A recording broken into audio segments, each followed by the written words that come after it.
Sir संभल में जो कल हिंसा हुई है, अभी फिलहाल क्या स्थिति है? अभी संभल में स्थिति एकदम शांत है। दुकानें भी खुली हुई हैं। जिस जगह पे मेन ये सारी उपद्रव हुए, उस जगह पे अभी कुछ हल्का दुकानें बंद है, पर बाकी सारी बाहर स्थिति नॉर्मल है। लेकिन हाँ, वहाँ पे भी कोई किसी तरीके का कोई अब तनाव भी नहीं है। सब जगह पुलिस की मौजूदगी है और एकदम स्थिति कंट्रोल में है, सामान्य होती जा रही है और हम पूरी उम्मीद करते हैं कि अब लगातार सामान्य ही होती जाएगी। तो अभी सब कुछ ठीक है। सर अभी जो एफआईआर हुई है नामजद, उसमें धाराएं लग चुकी हैं, तो इसके अलावा भी कोई कार्रवाई की जाएगी अलग से एनएसए की? देखिए, इसमें जो जिस तरीके से पुलिस को साक्ष्य मिल रहे हैं, उसमें के अनुरूप हम कार्रवाइयाँ कर रहे हैं। इसमें अभी तक कई सारे एफआईआर हो चुके हैं, आगे भी होने की संभावना है। उसमें जो वहाँ के माननीय सांसद हैं, उनको भी इसको उकसाने के लिए, इस पूरे उपद्रव को, जो माननीय विधायक हैं उनके पुत्र को इसके उकसाने के उसमें आरोप में आरोपित किया गया है। और आगे अभी जांच चल रही है, सीसीटीवी कैमरे भी देखे जा रहे हैं, क्योंकि ये पूरी तरह से अनायास ही की गई कार्रवाई थी कि मस्जिद में कोर्ट के आदेश पर सर्वे हो रहा था। उस सर्वे में दूसरी बार ये सर्वे होने जा रहा था। कोर्ट में सबको अपनी बात कहने का अवसर उपलब्ध था। अगर उस कोर्ट में नहीं तो उसके ऊपर भी अदालतें, उस जगह पे बात करने का अवसर उपलब्ध था। इसके बावजूद चुना गया कि इस तरीके की हरकत की जाए जिससे वहाँ का माहौल बिगड़े। इसमें किसी को भी इसमें मैं बख्शा नहीं जाएगा, सबके खिलाफ कड़ी कार्रवाई करेंगे और आगे जैसी जैसी परिस्थितियां बनती जाएगी, जांच आती जाएगी। यहाँ तक कि हम उनके ऊपर भी नज़र बनाए हुए हैं जो इस मामले में अफवाह फैला रहे हैं। अभी एक वीडियो हमें मिला जिसमें इन जो उपद्रवियों ने गाड़ियों में आग लगाई, उससे जो उठते धुएं को एक अलग एंगल से लेके मस्जिद के और वहाँ पे धुएं धुएं के तौर पे दिखाया जा रहा है। उन सब पे हमारी नज़र है। वहाँ पर मुंह बांध के लोग आए थे, उसके बावजूद अलग अलग सीसीटीवी कैमरों से हम उसका परीक्षण करा रहे हैं। मस्जिद पर पथराव करके मस्जिद को क्षति पहुंचाने की कोशिश करने वाले को भी हम चिन्हित कर रहे हैं।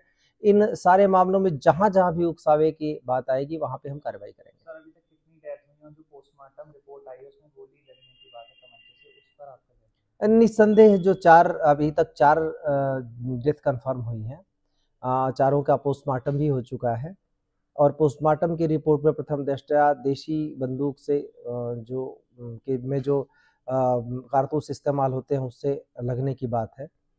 तो इसमें हम इसकी पड़ताल भी आगे होगी। इसमें पुलिस इन्वेस्टिगेशन करेगी। मैजिस्ट्रियल जांच के भी आदेश दिए जा चुके हैं, तो मैजिस्ट्रियल जांच भी इसमें होगी और उसमें हर एक की भूमिका उसमें आएगी। और इसमें जैसे जैसे आगे साक्ष्य मिलते जाएंगे, जैसा मैंने कहा, कड़ी कार्रवाई करेंगे। इसमें एनएसए लगाने तक का भी प्रावधान है और उसमें भी हम कार्रवाई करेंगे। सर आगे उस एरिया की जो सुरक्षा व्यवस्था है, क्योंकि आगे भी सर्वे हुआ, तो उसके लिए क्या इंतजाम किए जाए? देखिए, सुरक्षा व्यवस्था तो पूरी थी, पहले भी थी, अभी भी है। नए लड़कों को उकसा के ये काम करवाया गया है क्योंकि इस बात की ज़रूरत थी नहीं कहीं से भी। न तो ये जो जो लोग वहाँ इकट्ठे थे, न तो ये स्टूडेंट है, न तो किसान है, न तो किसी तरीके, ऐसा कोई मुद्दा भी नहीं था। केवल सर्वे किया जा रहा था मस्जिद का और सर्वे का मतलब इंस्पेक्शन है। ये भी नहीं कि कोई चीज़ तोड़ी या कोई चीज़ खोली या ऐसी कोई भी चीज़ हो रही थी। इसमें सबसे बड़ी बात है कि अदालत का आदेश था। हमारा काम केवल सुरक्षा मुहैया कराना था, वो काम हम कर रहे थे। पुलिस से भिड़ने का कोई प्रश्न ही नहीं था। बहुत सारे लोग अलग-अलग तरीके से, अलग-अलग एंगल से इस चीज़ को रंग देने की कोशिश कर रहे हैं, पर इस बात का जवाब वो नहीं दे पा रहे कि वहाँ लोग इकट्ठे किस लिए हुए? नई उम्र के लड़के किस लिए इकट्ठे हुए? कोई बुजुर्ग वहाँ क्यों नहीं था उनको कंट्रोल का? अगर आना भी था, तो बुजुर्गवार जो हर बार वहाँ नमाज़ पढ़ने आते, वो क्यों नहीं आए? ऐसा कुछ भी नहीं हुआ। वहाँ पे लोग इकट्ठे हुए, मुँह बाँध के आए थे। तो क्या करने आए थे मुँह बाँध के? फिर उन लोगों ने बिना उकसावे के सारी कार्रवाइयाँ की और अनायास तौर पर कई सारी चीज़ों को जोड़कर उसपे चीज़ें चलाई जा रही हैं, थ्योरीज़ बनाई जा रही हैं। बहुत स्पष्ट है कि जो लोग इसमें फ्यूलिंग करने का काम करेंगे, उसके खिलाफ भी कार्रवाई करेंगे। आगे मुझे लगता है कि सबको ये बात धीरे-धीरे समझ में आ रही है कि ये बेवजह हुआ। हम लोग भी बातचीत में हैं सभी लोगों से, सभी पक्षों से। प्रयास भी कर रहे हैं और समझाने का भी प्रयास कर रहे हैं। जो लड़के वहाँ पर इस पथराव में शामिल थे, उनकी उनमें से ज़्यादातर की उम्र पढ़ने की है। बहुत सारे लोगों की अपने जॉब करने की है और उसमें से कई सारे कुछ न कुछ काम-धंधा कर भी रहे थे, अपना काम-धंधा छोड़ के।